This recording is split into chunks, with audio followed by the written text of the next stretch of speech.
ಅದನ್ನ ಅಡ್ವಾಂಟೇಜ್ ತಗೋಬೇಡ. ಏಯ್, ನಿಮ್ಮಪ್ಪ ಎಲ್ ನೆಗದ್ ಬೆತ್ ಸಾಯ್ತಾನೋ ಅಂತ ಸೇವಂತಿ ಬಂದು ನನ್ ಕಾಲ್ ಹಿಡ್ಕೊಂಡ್ಲು. ಅದಕ್ಕೆ ಹೋಗ್ಲಿ ಪಾಪ ಅಂತ ನಾನೇ ನಿಮ್ಮಪ್ಪನ್ ಮುಂದೆ ಸ್ವಲ್ಪ ವಿನಯವಾಗಿ ನಡ್ಕೋತಿದ್ದೀನಿ. ಅದನ್ನೇ ಅಡ್ವಾಂಟೇಜ್ ಆಗಿ ತಗೊಂಡು ನನ್ ಮೇಲೆ ಆವಾಜ್ ಹಾಕಕ್ ಬಂದ್ರೆ ನೀವುಗಳು ಬೀದಿಲ್ ಬಿದ್ದಿರ್ತೀರಾ. ನಿಮ್ಮಪ್ಪ ಪರಲೋಕಕ್ಕೆ ಹೋಗಿರ್ತಾನೆ.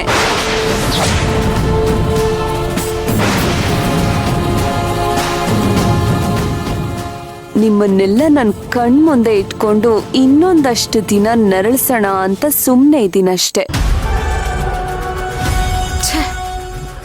ಈಗ್ಲೇ ನಾನ್ ಹೇಳಿದ್ದನ್ನ ಮಾಡ್ಸಕ್ ಹೋಗ್ಬೇಡಿ. ನಂಬುದವ್ರಿಗೆ ನೀನ್ ಈ ತರ ಮೋಸ ಮಾಡ್ತೀಯಲ್ಲ, ನಿನ್ಗಿದ್ ಸರಿ ಅಂತ ಅನ್ಸುತ್ತಾ? ಹೌದು, ಸರಿ ಅನ್ಸತ್ತೆ. ಯಾಕಂದ್ರೆ ಮೊದ್ಲು ನಂಬಿಸಿ ಮೋಸ ಮಾಡಿದ್ದು ನೀವು, ನಮ್ಮ ಅಕ್ಕನ ಕೊಂದಿದ್ದು ನೀವು.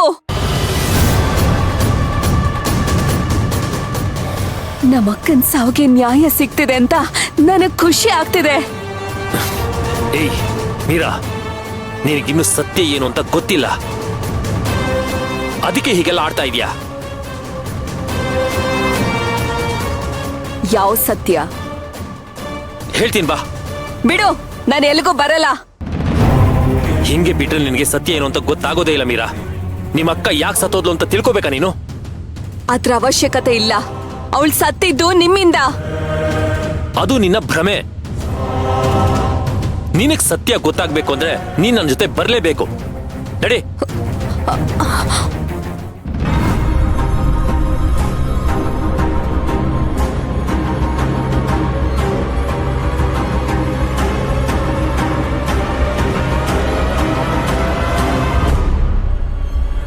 ನನ್ನನ್ ಯಾಕೆ ಜೈಲು ಕರ್ಕೊಂಡ್ ಬಂದ್ರಿ?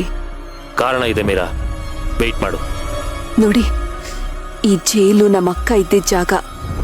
ಇದು ನೋಡಿದ್ರೆ ನನಗ್ ನಮ್ಮ ಅಕ್ಕ ನೆನ್ಪಾಗತ್ತೆ.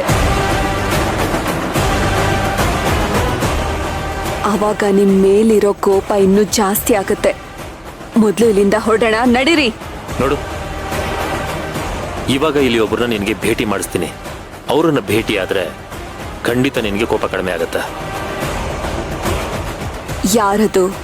ಗೊತ್ತಾಗತ್ತೆ ಅಂತ ಹೇಳಿದ್ನಲ್ಲ, ವೆಯ್ಟ್ ಮಾಡು.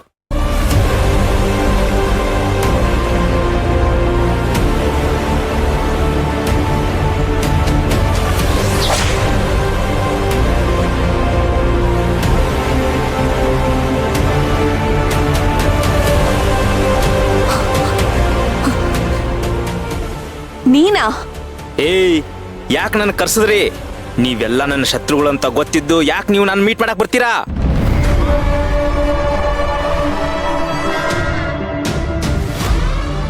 ಯಾಕೆ ನನಗೆ ಹಿಂಸೆ ಕೊಡ್ತೀರಾ? ಇವತ್ತು ನಾನು ಜೈಲಲ್ಲಿ ಇದ್ದೀನಿ ಅಂತಂದ್ರೆ ಅದು ನಿಮ್ಮಿಂದ. ನಿನ್ನ ಹತ್ರ ಸ್ವಲ್ಪ ಮಾತಾಡ್ಬೇಕಾಗಿತ್ತು, ಅದಕ್ಕೆ ಬಂದೆ. ನನ್ನ ಹತ್ರ ನೀನೇನೋ ಮಾತಾಡೋದು? ನಾನು ಜೈಲಲ್ಲಿ ಇರೋದಕ್ಕೆ ಕಾರಣ ನೀನು ಅನ್ನೋದನ್ನ ಮರ್ತ್ಬಿಟ್ಯಾ? ನೀವು ಈ ವಿಷಯಕ್ಕೆ ತಲೆ ಹಾಕ್ಲಿಲ್ಲ ಅಂದಿದ್ರೆ ಅವಳದು ಕೊಲೆ ಅಂತ ಯಾರಿಗೂ ಗೊತ್ತಾಗ್ತಾ ಇರ್ಲಿಲ್ಲ. ಅನ್ಯಾಯವಾಗಿ ನನ್ನನ್ನ ಜೈಲ್ಗೆ ಹಾಕ್ಸಿದ್ರಿ. ನಿಮ್ಮನ್ನ ಹೀಗೆ ಬಿಡ್ತೀನಿ ಅಂತ ಅನ್ಕೋಬೇಡಿ.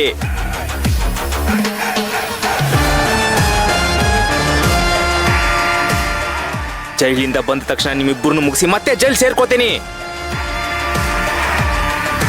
ಓ, ಇವರಿಬ್ರು ನಿನ್ನನ್ನು ಸುಖವಾಗಿರಕ್ ಬಿಟ್ಟಿಲ್ವಾ? ನಿನಗೂ ತೊಂದರೆ ಕೊಟ್ಟಿದಾರಾ? ನಿನಗಷ್ಟೇ ಅಲ್ಲ, ಇವರು ನನಗೂ ಶತ್ರುಗಳೇ.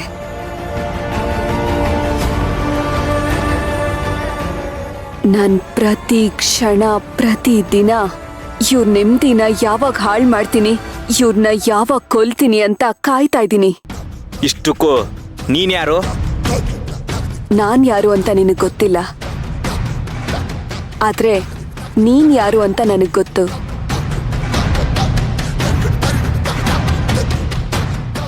ನೀನು ಸಾಕ್ಷಿ ಅನ್ನೋ ಹುಡುಗಿನ ತುಂಬಾ ಪ್ರೀತಿಸ್ತಿದ್ದೆ ಅಲ್ವಾ?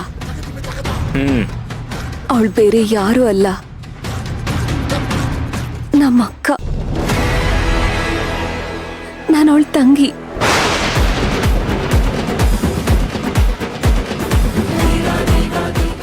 ಏನು ಸಾಕ್ಷಿ ನಿನ್ನ ಅಕ್ಕನ?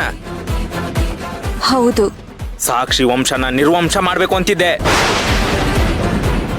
ಅಷ್ಟ್ರಲ್ಲಿ ಇವರಿಬ್ರು ನನ್ನನ್ನ ಜೈಲಿಗೆ ಹಾಕಿಸ್ಬಿಟ್ರು. ಮುಂಚೆನೆ ಗೊತ್ತಾಗಿದ್ರೆ ನಿನ್ನ ಮುಗಿಸಿ ಒಟ್ಟಿಗೆ ಜೈಲಿಗೆ ಬರ್ತಿದ್ದೆ.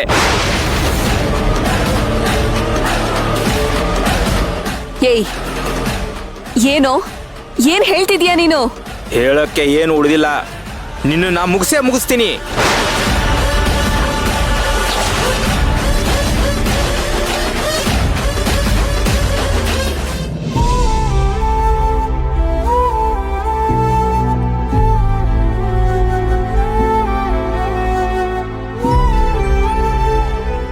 ನೋಡ್ತೀಯಮ್ಮ, ನಿನ್ ಮಗ ಎಂತ ದಡ್ಡ ಕೆಲಸ ಮಾಡ್ಕೊಂಡ್ಬಿಟ್ಟ.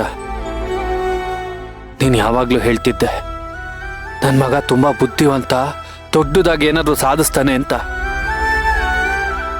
ಈಗ ನೋಡಿದ್ಯಮ್ಮ ನನ್ನ ಸಾಧನೆನ. ಇರೋದ್ನೆಲ್ಲ ಕಳ್ಕೊಂಡು ಕೂತಿದ್ದೀನಿ. ಈಗ ಏನ್ ಮಾಡ್ಬೇಕು ಅಂತಾನೆ ನನಗೆ ಗೊತ್ತಾಗ್ತಿಲ್ಲಮ್ಮ.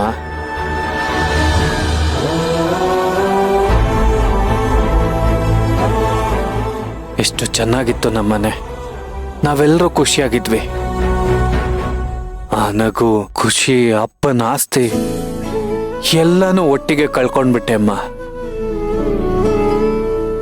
ಅಪ್ಪನ ಮುಂದೆ ದೊಡ್ಡದಾಗಿ ಹೇಳ್ಬಿಟ್ಟೆ ಈ ಕಂಪ್ನಿನ ಮತ್ತೆ ಬೆಳೆಸ್ತೀನಿ ಅಂತ.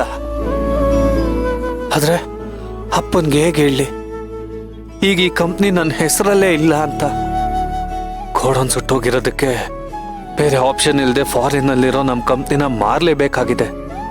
ಆದ್ರೆ ಅಪ್ಪನ ಸೈನ್ ಇಲ್ಲದೆ ಅದನ್ನ ಮಾರೋದಕ್ಕಾಗಲ್ಲ. ಅಪ್ಪ ಇರೋ ಕಂಡೀಷನ್ಗೆ ಇದನ್ನ ಅವ್ರ ಹತ್ರ ಹೇಗೆ ಹೇಳಿ ಅಂತ ನನಗೆ ಗೊತ್ತಾಗ್ತಿಲ್ಲ. ಆದ್ರೆ ಹೇಳ್ದೆ ನನಗೆ ಬೇರೆ ದಾರಿ ಇಲ್ಲಮ್ಮ. ಅಪ್ಪನಿಗೆ ನಾನು ಈ ವಿಷಯ ಹೇಳೋವಾಗ ಅವ್ರಿಗೆ ಏನೂ ಆಗ್ತಾ ಇರ್ಲಿ, ನೀನೇ ಅವ್ರನ್ನ ಈ ಮನೆನ ಕಾಯ್ಬೇಕು ಅಮ್ಮ.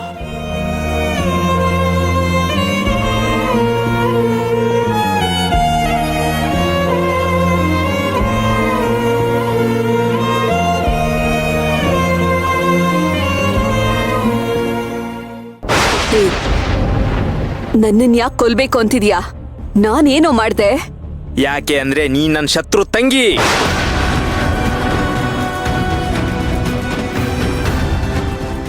ನೋಡು, ನೀನ್ ಯಾರು ಅಂತ ಅನ್ಕೊಂಡ್ ಮಾತಾಡ್ತಿದ್ಯಾ? ನಾನು ನೀನ್ ಪ್ರೀತಿಸ್ತೋಳ್ ತಂಗಿ, ಸಾಕ್ಷಿ ತಂಗಿ ನಾನು. ಥು, ಇನ್ನೊಂದ್ಸಲ ಅವಳ ಹೆಸರು ಹೇಳ್ಬೇಡ. ಅವಳೇ ನನ್ನ ನಿಜವಾದ ಶತ್ರು. ಅಂದ್ರೆ ನಮ್ಮ ಅಕ್ಕನ್ನ ನೀನ್ ಪ್ರೀತಿಸಿಲ್ವಾ? ಪ್ರೀತಿಸ್ತಿದ್ದೆ, ಪ್ರಾಣಕ್ಕಿಂತ ಹೆಚ್ಚಾಗಿ ಪ್ರೀತಿಸ್ತಿದ್ದೆ. ಆದ್ರೆ ನಿಮ್ಮಕ್ಕ ನನ್ನನ್ನ ಪ್ರೀತಿಸ್ಲೇ ಇಲ್ಲ.